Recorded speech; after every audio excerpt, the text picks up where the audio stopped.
दोस्तों नमस्कार, मैं रमनू सिंह। क्या रीवा में ब्राह्मण एकजुट हैं, सतना में नहीं? रीवा और सतना लोकसभा के चुनाव परिणाम पर अगर नजर डालें और इसकी समीक्षा करें तो ऐसा प्रतीत होता है कि रीवा लोकसभा के ब्राह्मण मतदाता एकजुट हो जाते हैं, मगर सतना लोकसभा में ऐसा नहीं है। पहले रीवा लोकसभा का विश्लेषण करते हैं। 1991 के लोकसभा चुनाव में रीवा से बसपा के भीम सिंह पटेल चुनाव जीते, तो फिर 1996 में बसपा के ही बुद्धसेन पटेल लोकसभा का चुनाव जीतने में कामयाब रहे, मगर 1998 में बीजेपी के ब्राह्मण चेहरे के रूप में चंद्रमणि त्रिपाठी रीवा से लोकसभा का चुनाव जीतने में कामयाब हुए। 1999 में कांग्रेस के ब्राह्मण चेहरा सुंदरलाल तिवारी चुनाव जीते।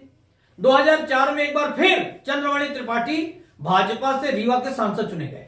2009 में फिर बसपा ने बाजी मारी और बसपा के देवराज सिंह पटेल चुनाव जीतने में कामयाब हुए, मगर 2014 में बीजेपी के ब्राह्मण चेहरे के रूप में जनार्दन मिश्रा चुनाव जीते।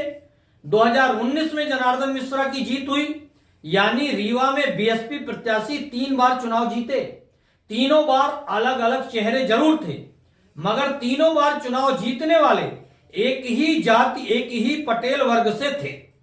अब अगर सतना लोकसभा की बात करें तो सतना में 1996 में बसपा से सुखलाल कुशवाहा चुनाव जीते। इसके बाद कभी भी बसपा प्रत्याशी सतना लोकसभा से चुनाव नहीं जीत पाए, खुद सुखलाल कुशवाहा भी नहीं जीत पाए, मगर इसके बाद लगातार 6 बार के लोकसभा चुनाव पटेल वर्ग के लोग ओबीसी से जीत रहे हैं। 2 बार रामानंद सिंह पटेल, 4 बार से गणेश सिंह पटेल। 2024 के चुनाव में रीवा लोकसभा से भाजपा प्रत्याशी ब्राह्मण है जनार्दन मिश्रा, तो कांग्रेस प्रत्याशी भी ब्राह्मण है, मगर सतना में भाजपा से ओबीसी गणेश सिंह पटेल और कांग्रेस से सिद्धार्थ कुशवाहा ओबीसी चुनाव मैदान में है। ऐसा भी नहीं है, रीवा में पटेल नेताओं ने प्रयास छोड़ दिए हैं। 2014 में बसपा की टिकट पर देवराज सिंह पटेल चुनाव लड़े, मगर वह तीसरे नंबर पर रहे। 2019 में भी बसपा की टिकट पर विकास सिंह पटेल चुनाव लड़े और वह भी तीसरे नंबर पर रहे। ऐसा लगता है कि प्रमुख राजनीतिक दलों ने ऐसा मान लिया है कि सतना लोकसभा का चुनाव ओबीसी नेता ही जीत सकते हैं, इसलिए मध्य प्रदेश के दोनों प्रमुख राजनीतिक दलों ने अपने अपने प्रत्याशी ओबीसी वर्ग से ही सतना लोकसभा में उतारे हैं। क्या आप लोग मेरे इस विश्लेषण से सहमत हैं?